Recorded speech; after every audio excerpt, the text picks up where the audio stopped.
Hey everyone, I'm Tim Brey with Pops in Schools. Today we're going to talk a little bit about getting comfortable with the piano, getting started with your practice session, and about a really helpful practice tool called interleaved practice. We're going to start today by talking about getting comfortable with the piano and playing with good technique. Here's a simple exercise you can use to check your technique at the piano. Sit up nice and tall. Let your hands dangle by your sides. Let your shoulders relax down your back. Look down at your hands. See how your fingers are slightly curled? Without lifting your elbows, raise your forearms so that they're level in front of you. Notice the position of your wrists. They're nice and level. They're not dipping down like you're hanging off the edge of a cliff, and they're not dangling like a T-Rex. When you sit at the piano, you want to make sure everything looks and feels just like this. Don't be afraid to adjust the height of your bench, find a different chair, or sit on a cushion to put you at a more comfortable height.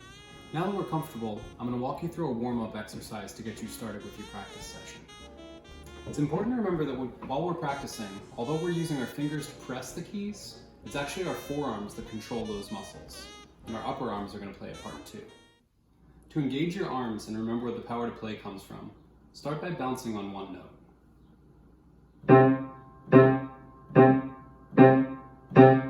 Make sure your arms are doing the work here, not your fingers. It should feel almost like dribbling a basketball. Now try playing a chromatic scale staccato. Accuracy isn't important, so go slow. Just get that bouncing feeling.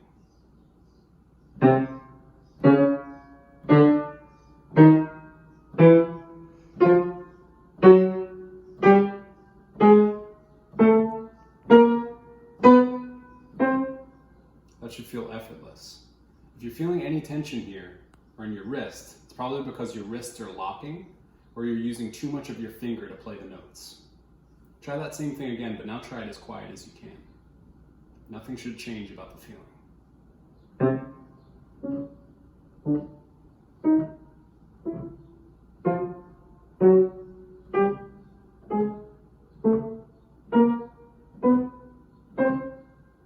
Now try it as loud as you can.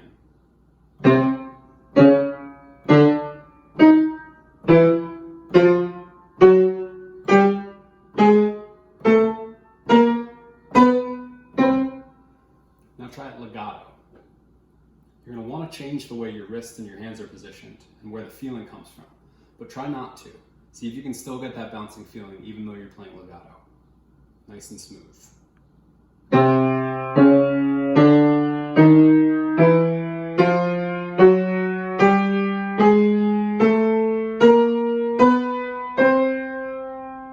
Never let anything change in the way that feels, and always remember that the arm weight is there to help you out.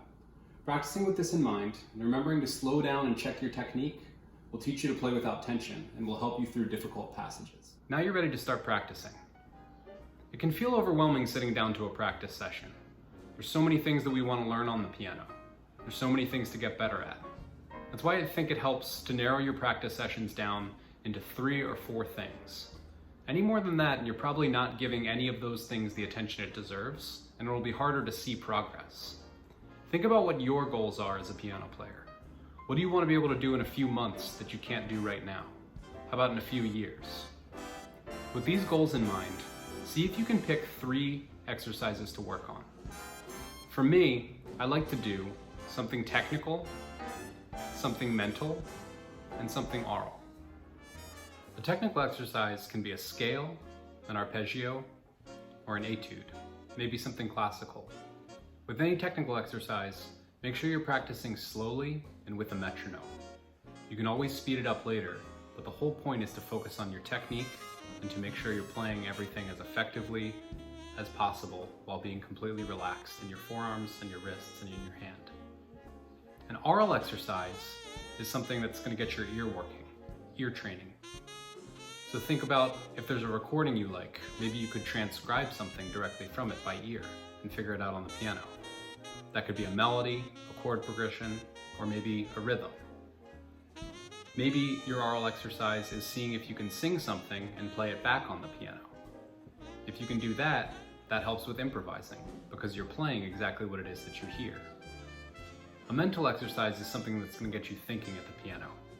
So this could be sight reading, or it could be trying a song in a new key, or maybe it's trying to voice a chord in several different ways to get different sounds. Think about what these exercises could be for you. And once you've narrowed them down, make sure you write them in a practice journal so that every time you sit at the piano, you know exactly what it is that you're trying to accomplish. So now you're warmed up and you know what it is that you're going to practice. I want to finish today by talking about a concept called interleaved practice. Interleaved practice is the idea that instead of practicing each exercise for a large block of time, you'll actually only practice them for 3 or 4 minutes at a time, and then cycle between your exercises. Studies show that when we repeat the same thing over and over again, our brains are less stimulated. Basically, our brains get bored. By switching between exercises after just a few minutes, we reactivate our brains. During this re-engagement period, our brains are very active and end up retaining more of what it is we're practicing. So with your exercises, set a timer and practice each one for just 3 minutes at a time. Once you've done all your exercises, repeat the cycle. If you repeat the cycle a few times, you'll have practiced the same amount as you did with block practicing, but in a more effective way. This strategy has been very helpful for me personally, and it's revolutionized the way I practice, and it actually makes practicing a lot more fun too. Thanks for joining me today for Pops and Schools at Home. Hopefully these tips can help you get comfortable at the piano, get started on your practice session, and have an effective practice session once you've begun. Happy practicing!